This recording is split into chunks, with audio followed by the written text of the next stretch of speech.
ప్రభుత్వ ఆదేశాల మేరకు మండలంలోని అన్ని గ్రామాల్లో పశు ఆరోగ్య వైద్య శిబిరాలను నిర్వహిస్తున్నామని, గ్రామాల్లో రైతులు ఈ అవకాశాన్ని వినియోగించుకోవాలని పశు వైద్య శాఖ అధికారి డాక్టర్ వినోద్ కుమార్ పేర్కొన్నారు. కూటమి ప్రభుత్వం ఆదేశాల మేరకు పశు ఆరోగ్య వైద్య శిబిరాలను మార్కాపురం జిల్లా కొమరోలు మండలంలోని అన్ని పంచాయతీల్లో ఏర్పాటు చేస్తున్నామని పశు వైద్య శాఖ అధికారి డాక్టర్ వినోద్ కుమార్ తెలిపారు. ఈ సందర్భంగా మండల పరిధిలోని రాజుపాలెం గ్రామంలో ఏర్పాటు చేసిన పశు ఆరోగ్య వైద్య శిబిరానికి ముఖ్య అతిథిగా market yard director Gode Obul Reddy మరియు ఇతర నాయకులు పాల్గొని వైద్య శిబిరాన్ని ప్రారంభించారు.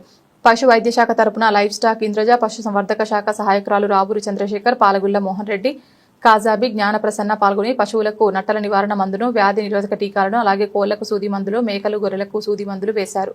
కార్యక్రమంలో రాజుపాలెంలోని పశు పోషకులు, రైతులు పాల్గొన్నారు. నమస్కారం అండి. నా పేరు doctor Vinod Kumar, veterinary surgeon, రాజచర్ల.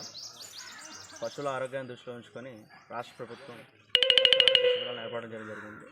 ఈ నెల 21 నుంచి 31 దాకా ఈ పశు ఆరోగ్య శిబిరాలు జరుగుతాయి. దాంట్లో భాగంగానే ఈరోజు రాజుపాలెం గ్రామంలో ఈ పశు ఆరోగ్య శిబిరం పెట్టడం జరిగింది. ఈ ఆరోగ్య శిబిరాలలో దూడలకు, గొర్రెలకు, మేకలకు డీవార్మింగ్ నట్టల మందు ఇవ్వడం జరిగింది. అలాగే గర్భకోశ వ్యాధులకి చికిత్స చేయడం జరిగింది. కోళ్లకు వ్యాక్సినేషన్ చేయడం జరిగింది.